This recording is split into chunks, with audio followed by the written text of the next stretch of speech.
This is Phenomenon, and welcome to Mythic Plus Made Simple. 4. Today we've got a 3, Nexus Point 2, 17. 1. I had not done 16, so I figured leapfrogging it and going to 17 was probably the smartest move. Alright, so at the beginning before the pull, I did my big cooldown here, which gave me a little bit of a hit point buff. Now I'm going to go Laser Chicken, do my Heart of the Wild, and we're going to pull the 4 packs here. And you'll see that line in the distance of where my AE... Now, another cool thing that happens that I didn't know you could do is someone runs off over this direction and pulls a bat and some of the other swarm that are waiting on that bridge. So usually you have to clear both sides. That allows you to use the terminal to create the bridge, and then across the bridge you're fighting some of that stuff. So I didn't know you could pull it here, so a good trick to thin out that fight later on, because those swarm guys are really annoying. Alright, but within this fight, the things to look out for is the lingering images. They will do this rend, which leaves these claw marks on the ground, and anyone standing in them takes damage. They also do a light blast.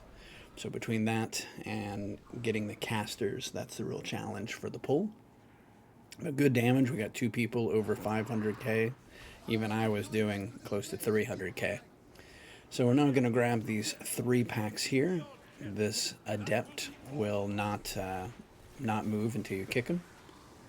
So good, we had a Death Knight pull him in. So with this one, these Corewright Arcanists, they are the ones that you want to kick. That's what we also had in the first pull. So you want to watch out for them, as well as the Flux Engineers, which they will leave a mana battery behind.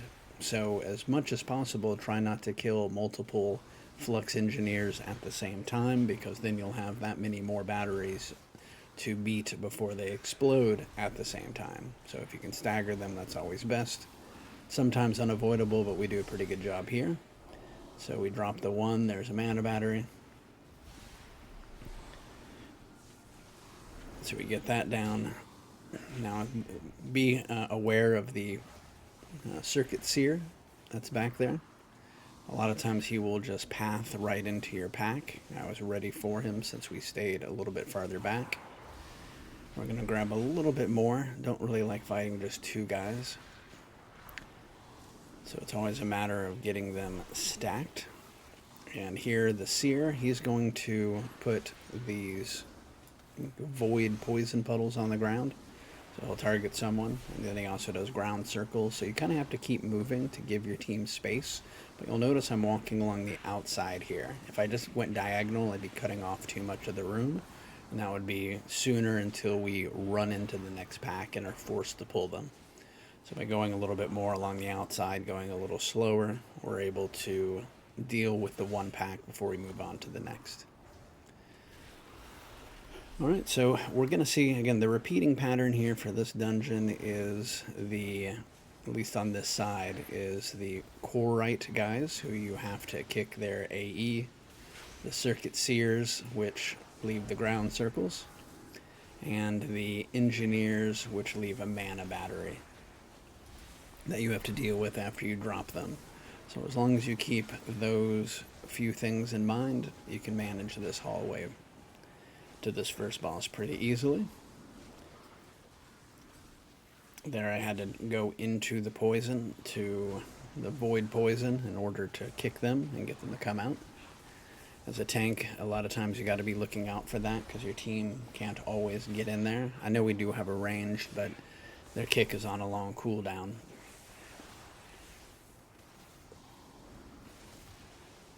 Alright, so we've got that guy down. So here we're forced, if we want to make it around this corner, we've got to fight this pack. If you have engineering, I believe 25 skill, you can interact with this middle, little middle upright on those beams, and you can disable them to be able to walk right by. This is helpful because it helps to not cut off the room, not necessarily skip anything, because there's not a ton of things to skip. But again, real solid damage coming out from everyone. I mean, the average is about 200k between all the DPS, so that's fantastic. And typically the challenge with pulling in these higher keys is a matter of what can you pull together. Sometimes there's too many kicks, sometimes there's too many ground effects, so trying to figure out exactly the best time to pull the next pack or keep chain pulling, you know, that's one of the things you get with just repetition and doing it a lot. Alright, so we're going to make short work of this pack. I'm going to grab these Flux Engineers. And the purpose is we're already dealing with this one and its battery, so we might as well be beating on the next ones. What I really want to do is get up to this next pack. Now, this is a good example of what I was just talking about. If I pull this next pack, which has some casters in it, and then I were to pull the pack that's guarding the boss, we'd end up with 4 casters. And with only, a few melee kicks, that would be challenging. So right now, it's just a matter of a couple kicks. Really, the Corewright is the major one we need to worry about. That arcane explosion, we got it quick. So now we're about to drop these Flux Engineers. We got to make sure to kill those batteries. Now we had 2 spawn at the same time. Luckily they're right next to each other, so we were able to beat them both up. The other reason I like pulling this group back is that, oops, there we go. The other reason I like pulling this group back here onto this little bridge and not into the boss room is that they do leave some ground circles that do eventually go away. But at the beginning of the fight with such a... Let me back up. This next fight with the boss is really somewhat random because you don't know who's going to get targeted, who's going to get ground circles, who's going to end up messing up the floor to where you can't run around. And so because of that, I want to start with as the least amount of trash on the ground as possible. So that's why I pulled them back and fight them here. Alright, the 2 Corewright guys, so got to make sure that Arcane Explosion is kicked on both. And then the Circuit Seer, leaving all that ground stuff all over the place.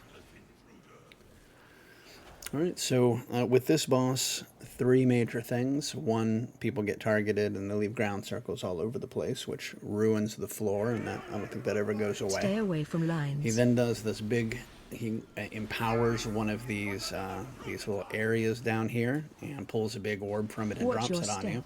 And the other thing is he gives people that little blue arrow, and you've got to go and destroy lines. And the reason why I come over here is I just want to, again, use the outside and start walking around the outskirts. Watch your step. So we'll see he went and cleared Stay a couple. away from lines. I want to go over this line because otherwise my team is trapped right there with nowhere to go between the laser and these poison pools. So by getting out here, we get a little bit more room. Stay away from lines. Watch your step. So anytime there's a laser, it's where will I be trapped the least. So even though this is clear right here, I have this whole runway this way. See?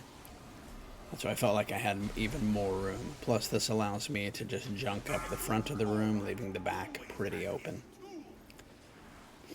Alright, so that guy has the blue arrows. He took care of that. Now here, where I should have gone across, in my own opinion, but I knew we were coming, getting one of those reprieves. So here I go. Again, I have to choose between this tiny area or this one. I have faith that we'll get our line. Stay away from lines. The line broken, which we did. Watch your Resurrect that DK. And now again, we've got more room. Not only this huge spread this way, but also if we can clear one of these lasers. Alright, that's the big ball. So you get knocked back when it lands. So be aware, you don't want to be so close to one of these lasers you get knocked into it. Then everyone gets that momentary heal absorb. Stay away from lines. So, right now we're doing pretty good. We haven't messed up much of the floor at all. Really just this area and the front. So most of the map is still left open. Stay away from lines. Alright, so no battle res left for the healer. Let's try to find a good open spot. We're going to stop taking damage Watch now. your step. Stay away from lines. Got 16% left on the boss, so it's really a matter of just making sure that we've got enough room to move around.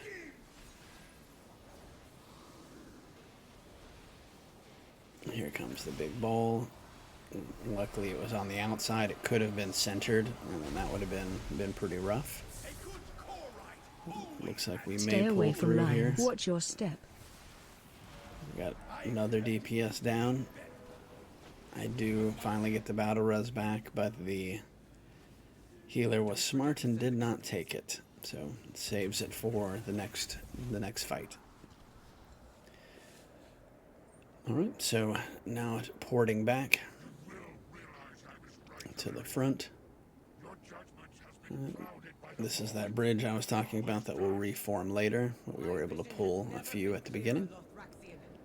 All right, now we're heading on this way. Alright, so with this I'm typically trying to gather as much trash as I can around a lieutenant. The more that I can do that, the better. Sometimes I'll do 2 lieutenants, but really just as much trash around one as you can is a pretty safe move. We've got 3 grand nullifiers. Those are the casting void guys, so we want to make sure we kick that. The other thing to look out for is the lieutenant puts out these lines on the ground, so you'll see they just went straight across that way. And they shoot out those little orbs, so just make sure you are not standing in the line. And then the other thing is they summon these smudges. They died pretty quick, but they walk over to these kind of bound, almost banished guys and power them up so that they come alive and you have to deal with them. The good news is that they're at least worth count towards your troop percentage. I know sometimes when you get those ads in other dungeons, they're not worth anything, and so it's a literal waste of time. All right, so again, a lot of trash around one of these lieutenants. And the theme for this side is grand nullifiers, which need to be kicked. These lieutenants, which are going to do ground circles or a spinning whirlwind and come out after someone, basically just a ground mechanic to dodge. The other thing we'll see is some spirits that can warp around, so you may pull them and they just end up right on top of the group. All right, good job here of protecting those smudges from getting into those banished guys and powering them up. Now we just got to get these grand nullifiers kicked and move on. All right, so again, same thing here, as much as I can, over to 1 lieutenant. Kicking the grand nullifiers, dodging whatever the ground circle is. Like I said, the different lieutenants do different things. So some do this giant AE pool. Some will themselves spin around. This guy's doing those lines again, so you can see these orbs being shot out.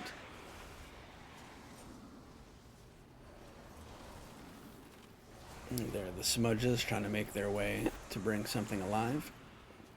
But again, I just try to break down, the wing or the dungeon into what are the few things to remember. These are those guys I was talking about, those spirits where you pull them and they instantly just warp over to your team. Actually, I like pulling them. They're worth about 0.5%, really easy to kill, and they're right on top of the team, so you don't even have to worry about them casting or walking up slowly. They just appear on you. So I think great free count. All right, the Dread Flail, this is the one I was talking about. Well, he'll do this AE spinning move, which he's doing right now, and he'll target someone. He targeted the mage. And so he'll go after them if you've got it. And make sure you run away. The challenge is make sure you don't run away into a pack. That's part of the reason why I clear the side things over here, just to give some extra room. Now this Dread Flail that showed up out of nowhere most likely was from a smudge that we missed or ignored. Potentially someone backed into him. I didn't actually see what pulled it in. But considering we still have the lieutenant that's right up over here, I'm not exactly sure where he came from. Alright, but now I hate fighting just one guy, so we want to pull him into the next. So this is the lingering image again from the front. So his first move is always going to be that, or soon after you start fighting, is one of those wrens. So you want to have it drop somewhere off of the team, and then typically you want to get a little bit away from it, so that if your team does need to rotate around the mob for any reason, you've got some space. There's that giant wind frontal, not wind, light funnel. So you want a frontal, you want to get out of that. kick the Grand Nullifiers.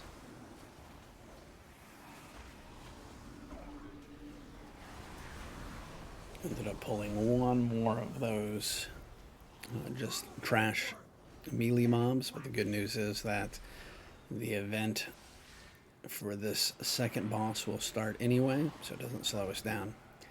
Now each time he does these groups that he does around the outskirts, there's always going to be one lieutenant, and you want to make sure to be able to grab and get the aggro from him. That'll be the important part. I completely missed the mage had a guy on him that I should have taunted, but I missed that. So that's 4 deaths. We've lost about a minute. Hopefully that will not bite us at the end. Alright, so we bring this down and we get one more. This is actually, of all Midnight Dungeons, this is my least favorite series of fights. And the reason why is I can't pull it faster. I can't just do both groups at the same time. I've got to kill a group, wait, kill a group, wait, and I'm just impatient and it makes me crazy. So here we go, they're dropping. We're going to have one caster. And there's the lieutenant in the background. Make sure we get him. And again, it's some ground, something to dodge. That's what all the lieutenants do here. After this, we'll be able to fight the boss. Right now, there's a curse put on everyone, so as a druid, I do have remove curse, so I was able to take the one away from me. Arguably, I probably should have cleared someone else first, but my thought was I didn't want the healer focusing on me, so I do a couple remove curses. But just be aware, make sure that your bars indicate that people have a curse or something that you can remove. Alright, we're going to drop this guy and then on to the boss. Now, you do not want to use Lust on the opening pull. You want to wait for his light phase. The other thing I'll point out is, notice where I'm pulling him. He's going to spawn right there, and I see a lot of groups fight him right there. And I don't exactly understand why. Maybe there's something I don't know. But I pull him into the middle of the room. The reason why is he's going to make ads around the outside, and if you're way down here, and the ad spawns way out there, I got to go run and get it. Why do that? If I just stand in the middle, everything is close, they appear all around me, and they're easy to pull in. So this is really just a tank and spank. If you get the big circle on you, don't encircle anyone else. There were the ads, because I'm in the middle, I didn't have to walk far. I could moonfire, or they would come in anyway to fight other people, and I could get them. I'm going to go ahead and target one with the skull, just so that we can beat them down efficiently. Now, you want to watch out for this light beam. It will move between you and the boss, and if you get hit by it, you get disoriented, as I did. Luckily, there's no ads or anything else, so typically when you get disoriented, the mobs will fight other people. So, good news there were no other mobs, but watch out when he does that. But then you pop a defensive, get inside the light, use your Lust, and he takes additional damage. So that's when you're able to really burn him down. Alright, there's the 2 circles. You don't want to stack on anyone when it pops. Boom. Ads coming. Now they're going to summon aid, but we're in the middle, so we can very easily grab everyone. Moonfire, Thrash, that guy's coming in anyway. So there we go, everyone's gotten. We're in the middle. Get one ad, the next ad. Knocking back. Alright, now we've still got this guy with the light phase, but we'll just, again, pop those defensives, stand in the light, and burn them both down. Easy enough. Alright, so we've still got 10 minutes left. It's going to be tight, but I think still winnable at this point. Alright, got him down. Now it's to the little altar here. And the first person who gets the altar gets stunned. So typically when I see someone else working it, I wait a moment until I see that thing fall from the sky, and then I'll take it.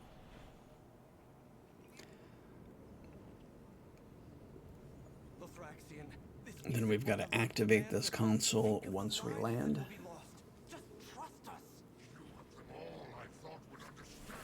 more people that touch it, the faster it goes. So please don't just watch your team do it.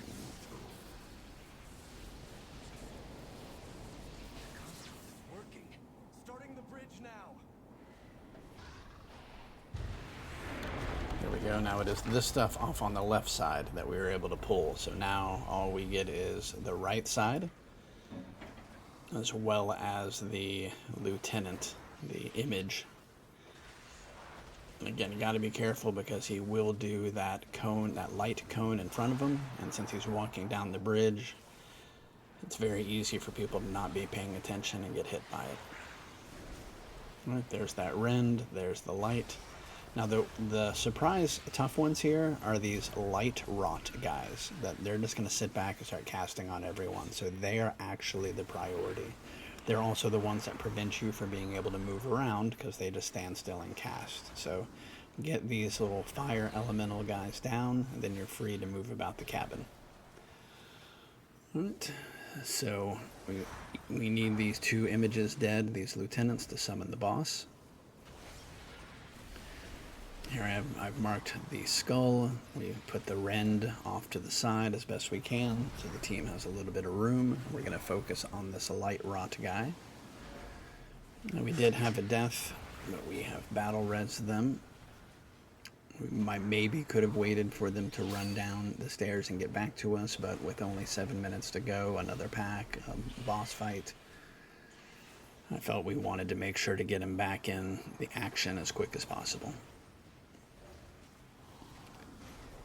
Alright, so get this light rot guy down, finish the lingering image, and we're going to have one more image to fight. Alright. I did my Mark of the Wild buff because, again, the healer did die. We need to get the light rot guy kicked and brought in, the fire elemental. And then here we go. This should be enough to get us 100% and get into the boss fight. There's the light cone. Get out of that or be disoriented. Ground circles. Kicking the light rot guy. And this should be it. About 0.1 over. Not bad at all. Alright, so we've got it. So there are still mobs off this way, so we want to favor this side. And with this boss, he does this. He does basically what the images do. He does the searing rend, which puts that mark on the ground. He marks 3 people here. The big thing is, you know, if you're in melee and you can still hit, just keep hitting. Because when he drops these little images he creates, they're going to make these lines, and they're going to pick somewhere that they want to go. So one, obviously, don't stand in the lines, don't stand in the circles. But that also means that it really doesn't matter where you place these circles. So the idea, like, I need to stack them all over here, or they got to be in a triangle, nothing really matters because they're going to just sit there and pick a new place to go anyway. So I would say try to stack them as tightly as possible. That way you like with here, I don't really have a lot of room to move around if I needed to.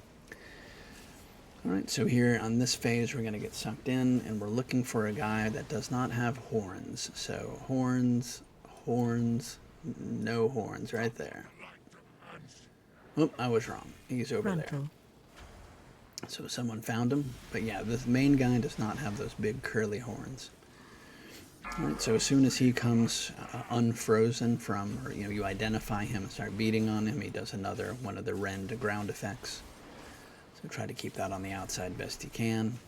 And again, this placement, until we see the trails that they're going to make, it doesn't really matter, so we adjust once we see the light beams. Now, we have everyone really stacked on the edge. I want to give us some more room.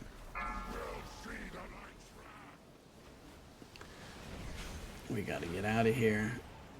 And I do not want to go that way because there's mobs. I really want to walk us back to the other side that we cleared. Phase change. Alright, we're being sucked in, so again, it's a matter of trying to find the one. See, these guys have these little horns. We want the guys with no horns. And I thought that was him. There we go, right there. Yep. So now we've got him. He's going to do a rend because he woke up. So I'm standing next to another one because he'll leap forward on you. So I'm standing next to another one. That way there's less for folks to dodge. Yeah, see, there was enough room for one of the melee at least to be able to stay close and keep fighting. So just be aware that you can do that. As the tank, I start backing up if I don't have the circle, just to give room for the DPS to get up there and keep hitting. Frontal. DPS uptime is Watch your very, step. very important. Alright, so there we go. So now we see we do have a guy, the Ret Paladin, staying in range and hitting even though he had the circle, so that's great. Watch your step. Coming over here where I know it's fully cleared. Phase change. Now he's pulling us in, so one more identifying the non-horned guy. There he is. With 3 minutes to go and only 7%, I feel confident that we're going to get this.